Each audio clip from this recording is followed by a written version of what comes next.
Dicen que el hogar está donde está el corazón. Pero para Leo Marston, su hogar era una cocina tenuemente iluminada que olía a sobras recalentadas y sueños que nunca pasaban de la mesa. Esa noche, mientras la vieja lámpara de la cocina zumbaba tenuemente en lo alto, algo en su interior supo que esta no iba a ser una velada tranquila más. El folleto sobre la mesa lo fulminaba con la mirada, como una acusación, la imagen brillante de un Golden Retriever con ojos brillantes e inocentes. Su madre trazó la silueta del perro con una sonrisa, y su padre dobló el papel como si fuera más prometedor que la carta que Leo apretaba con la mano temblorosa. El hospital había llamado antes. Se había abierto la fecha para su cirugía de fusión espinal. Era antes de lo esperado, pero era ahora, o tal vez nunca. Leo había ensayado este momento tantas veces. Cómo sacarlo a relucir, cómo hacerlo importante. Su voz apenas rompió el silencio. Confirmaron la fecha. La semana que viene. Puedo terminarlo antes de que las clases se vuelvan demasiado pesadas. Nadie levantó la vista. Su madre dejó escapar un grito ahogado de alegría, no por sus palabras, sino por un video de un cachorro moviendo la cola en la pantalla de su teléfono. A ella le encantará este. Mira esa carita. Dijo, ella, su hermana de 13 años, la niña de oro, el centro de su mundo. Leo lo intentó de nuevo. Es una fusión espinal. El médico dijo que esperar más podría causar complicaciones.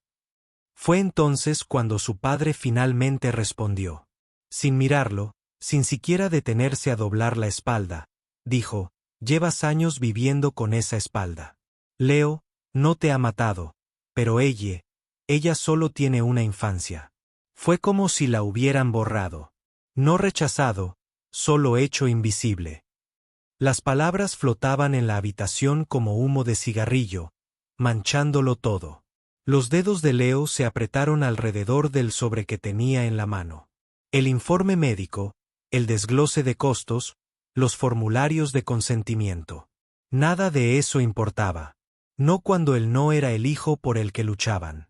No dijo nada, solo asintió y guardó los papeles en su carpeta en silencio. El video del cachorro seguía reproduciéndose. Su madre rió suavemente. Su padre tomó la cafetera. Ella entró en la habitación radiante, preguntando qué nombres deberían considerar para el perro. Esa noche, Leo yacía en la cama mirando al techo, escuchando a su hermana probar nombres a través de las paredes delgadas como el papel. Snowy, Bella, Marshmallow. Su voz estaba llena de alegría. Y en esa alegría, Leo se dio cuenta de algo amargo y liberador a la vez. Habían tomado una decisión. No entre un perro y una cirugía, sino entre una hija que entendían y un hijo que no querían. El dolor en su columna latía con cada respiración, pero no era nada comparado con el grito silencioso enterrado en su pecho. No estaba enojado. Estaba exhausto. Había pasado 3 años desde que salió del closet intentando demostrar que aún era digno de amor. Tal vez algunas cosas no estaban hechas para ser suplicadas. Tal vez algunas cosas debían construirse solo. A medida que la noche se hacía más profunda y la voz de ella se suavizaba hasta convertirse en sueño, Leo se giró hacia la pared, se echó la manta sobre el hombro y susurró la fecha del hospital para sí mismo. Luego cerró los ojos. No para descansar, sino para comenzar a prepararse para el día en que entraría solo a esa cirugía. Porque a veces sobrevivir no se trata de ser salvado. Se trata de saber cuándo dejar de pedir y comenzar a convertirse. Si esta historia te conmovió, no olvides seguir eArt Story para leer más historias reales, crudas y sanadoras. A veces las historias más impactantes son aquellas que nunca pensamos que sobreviviríamos para contar. Leo Marston no volvió a confrontar a sus padres. No hubo peleas a gritos, ni discusiones nocturnas, solo silencio y una decisión discreta. Si ellos habían tomado su decisión, él también la tomaría. A la mañana siguiente de la llegada del cachorro, la casa estalló en celebración. Ella daba saltos en pijama, gritando de alegría mientras Snowy se desplomaba torpemente sobre las baldosas. Leo observaba desde el pasillo, con las manos metidas en los bolsillos de su sudadera, la columna dolorida por el peso de la traición. El perro ladró. Ella rió. Su madre lo grabó todo para las redes sociales. Su padre sonrió como si fuera el comienzo de un nuevo capítulo. En otra habitación, Leo abrió su portátil y buscó algo completamente distinto. Préstamos estudiantiles, financiación médica de emergencia, firmas requeridas, aval del padre.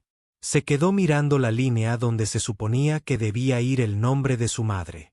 Entonces tomó un bolígrafo. La firma no era perfecta, pero serviría. Con el documento falso subido y la solicitud enviada, Leo sintió algo desconocido. Control. Por una vez, no esperaba a que lo vieran. Se movía. Las semanas siguientes se desvanecieron en el agotamiento. Iba a clase cuando podía, faltando a clases cuando el dolor era demasiado intenso. Hacía turnos extra en la biblioteca del campus, catalogando libros devueltos con dedos que temblaban cuando se le trababa la espalda. Nadie hacía preguntas.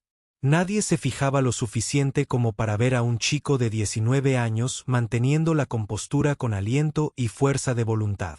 Snowy se convirtió en una estrella de Internet. Las publicaciones de su madre acumulaban muchos me gusta. Ella y su bola de pelos. La mejor sorpresa de su vida. Todo mientras Leo aprendía a inyectarse la medicación preoperatoria. La desconexión parecía surrealista. Su mundo se reducía a una cuenta regresiva.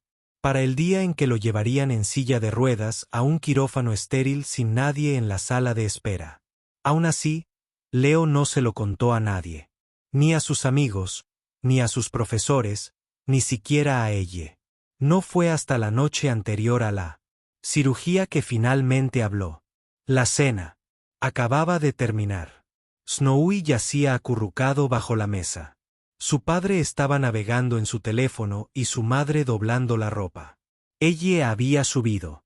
Leo estaba de pie junto al lavabo, agarrando un vaso de agua que no se atrevía a beber. Se giró hacia ellos lentamente, con la voz tranquila pero hueca.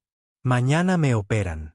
Ninguna reacción, solo el crujido del algodón, el tic-tac del reloj. Tomaré el autobús. Ya lo he arreglado. No te preocupes, no tiene que venir nadie. Su padre levantó la vista brevemente, confundido. ¿Cirugía? Creí que lo habías olvidado. La risa de Leo fue suave y cansada. Yo no. Simplemente dejaste de escuchar. Su madre comentó algo sobre lo estresantes que habían sido las últimas semanas.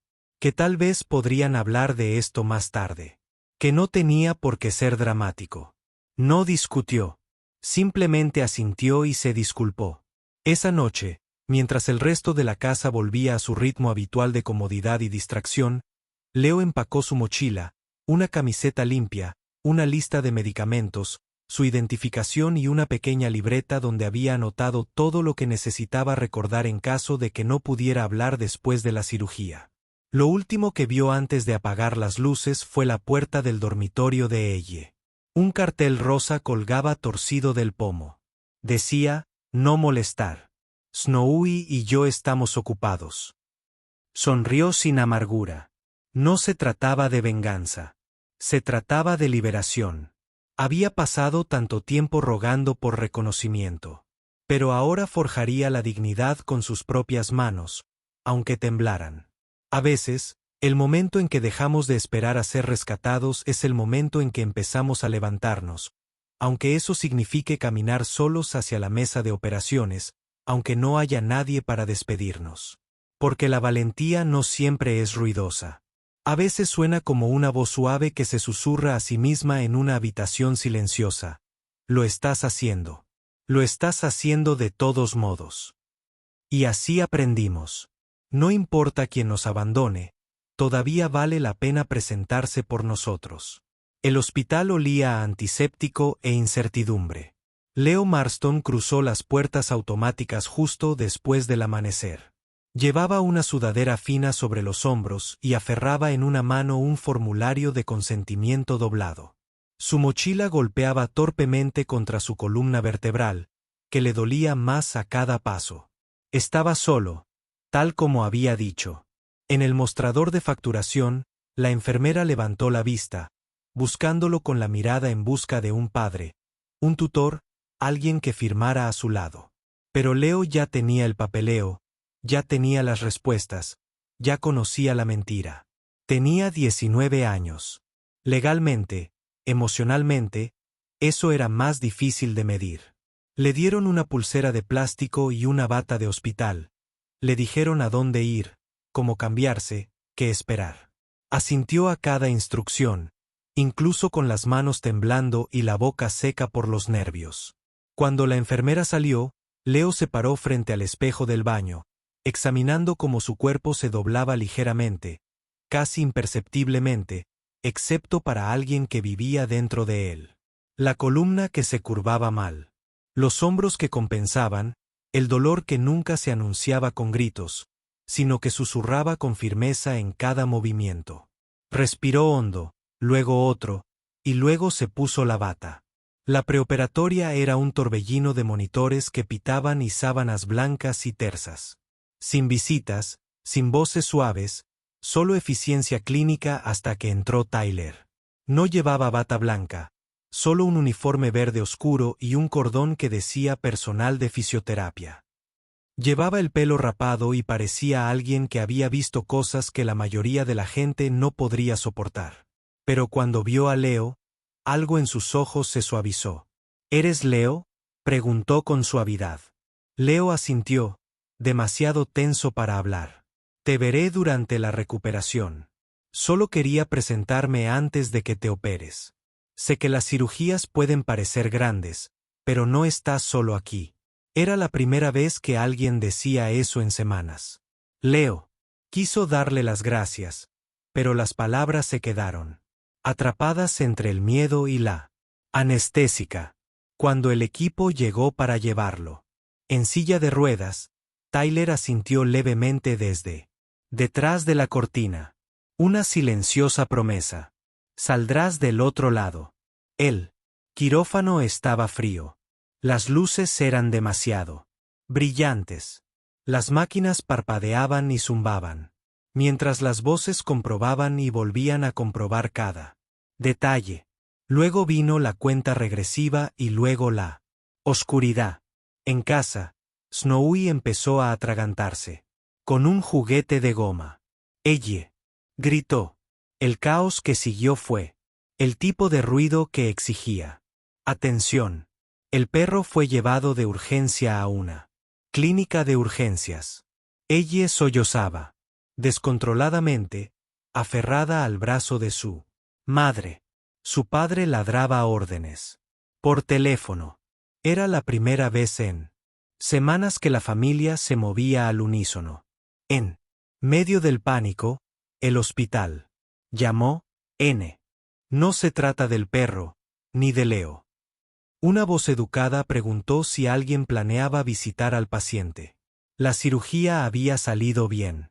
Estaba descansando. El silencio al otro lado duró demasiado.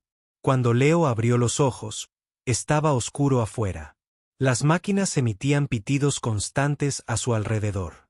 Un dolor latía en su espalda, no agudo, sino profundo e insistente, como el latido de algo que sana desde adentro.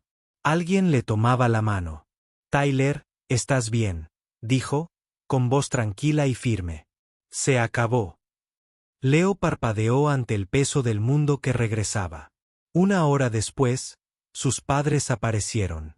Su madre entró primero, todavía con su brazalete de veterinario de emergencia. Su padre lo siguió, con una bandeja de café de gasolinera. Sus ojos estaban cansados, culpables, inseguros. Leo no dijo mucho. No lloró, no gritó, solo los miró a ambos y dijo clara y tranquilamente: «Hice lo que siempre quisiste que hiciera. Yo me cuidé solo». Nadie respondió. Snowy estaba bien.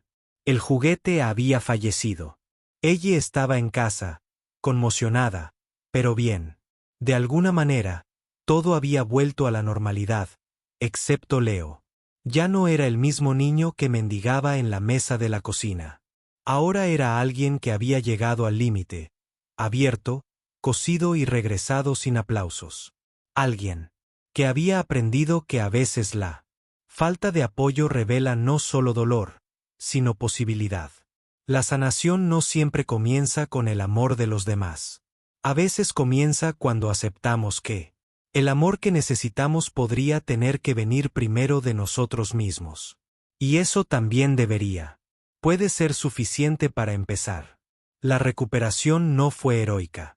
Fue lenta, agotadora y plagada de momentos que se sentían como un fracaso. Pero Leo Marston lo enfrentó de frente. Cada mañana comenzaba con dolor, no agudo como antes, sino sordo, persistente, como la forma en que el cuerpo recuerda lo que le habían hecho.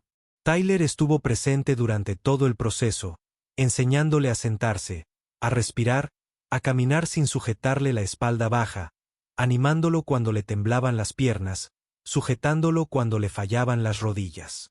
Al principio, Leo se mantenía reservado, callado, concentrado, pero con el tiempo, empezó a hablar un poco. Tyler nunca le preguntaba detalles, pero escuchaba lo que Leo no decía, y eso, de alguna manera, marcaba la diferencia. Mientras tanto, en casa, las cosas cambiaban, no de forma radical, sino en pequeños y silenciosos cambios. El incidente de Snowy, que casi se ahogaba, había conmocionado a ella. Por primera vez, vio que la alegría podía ser frágil, que el consuelo podía desmoronarse sin previo aviso. Se aferró al perro menos como un juguete y más como un compañero. También empezó a hacer tareas domésticas sin que nadie se lo pidiera. Doblar toallas, pasear a Snowy, incluso cocinar huevos revueltos los sábados. Su madre, una vez desdeñosa de las conversaciones difíciles, comenzó a pasar horas consultando portales de empleo en línea. Se apuntó como tutora a tiempo parcial, desempolvando su título universitario en literatura inglesa. Su padre hacía turnos de reparto por la tarde, conduciendo su viejo sedán bajo la lluvia y el viento para llevar pizza y paquetes a desconocidos. Entonces llegó la decisión que más sorprendió a Leo. Sus padres ofrecieron vender su todoterreno, el bien más preciado de la familia, para ayudar a pagar la deuda del préstamo médico. Por fin habían visto el papeleo, la firma falsificada, el riesgo que Leo había asumido con un préstamo. No lo negó, no se defendió. Simplemente dijo, no tienes que vender el coche ni el perro. No quiero que nadie renuncie a algo por mí. Ya no. No fue el orgullo lo que lo hizo negarse. Fue algo más profundo, una sensación de autonomía, de finalmente tener el control de su propio valor. Asintieron. Sin discusiones, solo silencio. Aderezado con algo que parecía respeto. De vuelta en el campus, Leo regresó a clases. Caminaba más lento que antes, con paso cuidadoso, pero caminaba. Sin bastón ni aparato ortopédico. Trabajaba muchas horas en la biblioteca y finalmente consiguió una beca por méritos propios, suficiente para cubrir la matrícula del segundo año. Tyler seguía siendo parte de su vida, no solo como terapeuta, sino como una presencia tranquila, firme y familiar. A veces se reunían para tomar un café después de las sesiones. Hablaban de recuperación, de arte, de cualquier cosa menos del pasado. Una tarde, mientras Leo practicaba subir escaleras sin ayuda, se detuvo a mitad de camino y miró a Tyler. ¿Por qué haces esto? Es decir, trabajar con gente como yo. Tyler sonrió levemente. Porque alguien lo hizo por mí. No hubo más detalles, ninguna historia dramática. Pero en ese momento, Leo comprendió algo esencial. La sanación no avanza en línea recta. A veces se repite, a veces resuena, y a veces lo que ofrecemos a los demás se convierte en el pago de una deuda que desconocíamos. En casa, ella pidió ser voluntaria en el refugio de animales local. Le dijo a Leo que quería ayudar a perros como Snowy a encontrar familias que no los abandonaran. Era la primera vez que decía algo que parecía provenir de un lugar más profundo. Leo la vio crecer ese año. No solo más alta, sino más consciente, más centrada. Y de alguna manera eso hizo que el dolor valiera la pena. Las cicatrices en la espalda de Leo comenzaban a desvanecerse. Pero lo más importante, la vergüenza. Lo que una vez llevó en su pecho había empezado a disolverse. Ya no intentaba ser normal. Solo intentaba estar completo y eso era suficiente. Porque a veces el cambio más significativo no llega cuando la gente se disculpa, sino cuando empieza a mostrarse diferente. Y cuando dejamos de esperar a que otros nos reconstruyan, aprendimos que siempre fuimos capaces de reconstruirnos a nosotros mismos. Pasaron 12 meses. El sol acababa de ocultarse tras el horizonte de la ciudad y las luces de cadena centelleaban sobre la azotea del dormitorio de Leo Marston. No era una fiesta en el sentido ruidoso de una universidad. Sin música a todo volumen ni luces intermitentes. Solo una celebración tranquila a cielo abierto. Risas. Galletas caseras. Vasos de plástico llenos de sidra caliente. Y Leo avanzó despacio, deliberadamente. Sin bastón, sin aparato ortopédico, sin nadie que le guiara el brazo. Al cruzar la azotea, cada paso era recibido con suaves aplausos de sus amigos. Tyler se apoyó en la barandilla, observando con un orgullo que no necesitaba palabras. Alguien le entregó a Leo un trozo de pastel. Sonrió, lo aceptó y caminó hacia el centro, donde la luz daba justo en el punto justo. Por primera vez en años, Leo se irguió sin dolor, sin fingir. No pensé que llegaría hasta aquí, dijo en voz baja, con la voz apenas por encima de la brisa. Pero lo hice. En algún lugar, cerca del fondo de la multitud, sus padres sostenían una cazuela de lasaña. Los ojos de su madre se llenaron de lágrimas, pero no lloró. Su padre tenía las manos metidas torpemente en los bolsillos de su abrigo. No intentaron atribuirse el mérito. No volvieron a disculparse. En cambio, se quedaron. Y eso, por una vez, fue suficiente. Más tarde esa noche, cuando la mayoría de los invitados se habían marchado, ella se acercó a Leo. Ahora era más alta, llevaba el pelo recogido en una coleta. Llevaba una sudadera con capucha enorme que decía, «Adopta, no compres». «Oye», dijo, extendiendo una pequeña caja de cartón. «Quería darte esto». Leo la abrió lentamente. Dentro había billetes de $1 arrugados, algunas monedas y una nota escrita a mano. Dinero de mis trabajos a tiempo parcial, de pasear al perro, de cumpleaños, e incluso de Navidad. No gasté nada. Bajó la mirada, con la voz repentinamente baja. Gracias por no obligarlos a rendirse, Snowy. Incluso cuando pudiste haberlo hecho. Leo no habló. Simplemente la abrazó y la mantuvo allí. Ella susurró, «Estuve enojada contigo durante mucho tiempo. Ya sabes, por ser diferente, por hacer que todo se sintiera tenso en casa. Pero no lo entendí. No hasta que Snowy casi muere. Entonces supe lo que se sentía pensar que estás a punto de perder algo para siempre». Leo se apartó suavemente y la miró a los ojos. «Nunca estuve enojada contigo», dijo, aunque apenas en un susurro. «Solo necesitaba que lo vieras», y ella lo hizo.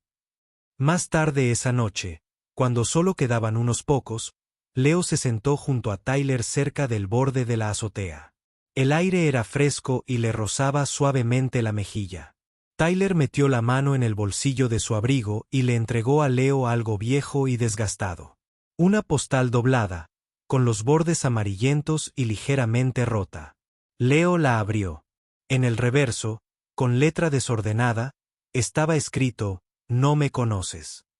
Pero espero que nunca dejes de creer que alguien se preocupará por ti. Algún día, tal vez, alguien serás tú». LM se quedó sin aliento. LMM Leo Marston, su propio nombre. Lo miró fijamente. Con incredulidad.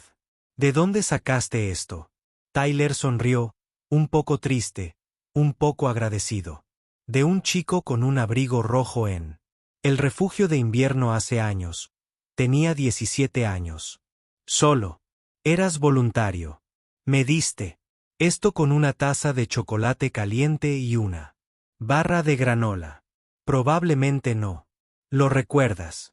Leo no, pero de repente recordó el abrigo, el frío, el chico, que no lo miraba a los ojos, la silenciosa esperanza que había intentado ofrecer en tan solo unas líneas garabateadas.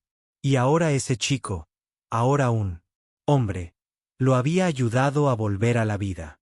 Leo estaba de pie junto a la barandilla, sosteniendo a Snowy en un brazo, la postal en el otro. Su camisa se levantó ligeramente con el viento, revelando la cicatriz que le recorría la espalda. No la ocultó porque las cicatrices no eran prueba de debilidad. Eran la arquitectura de la supervivencia. Mostraban dónde había residido el dolor y dónde había comenzado la sanación. Y en ese momento, Leo comprendió que el amor no se trataba de devolver el favor. Se trataba de regresar cuando nadie más tenía que hacerlo. Ahora, déjame preguntarte esto. Si alguien te hubiera ayudado alguna vez en el momento más oscuro de tu vida, ¿lo reconocerías siquiera cuando fuera tu turno de recuperarlo? O peor aún, ¿alguna vez has ignorado a alguien que te salvaba silenciosamente? Cuéntanos qué habrías hecho. ¿Perdonarías a tu familia como lo hizo Leo? ¿Te quedarías con el perro? ¿Habrías entrado solo a la cirugía? Cuéntanos en los comentarios. Y si esta historia te quedó grabada, sigue eArt Story para más historias que no solo entretienen, sino que te recuerdan que no estás solo.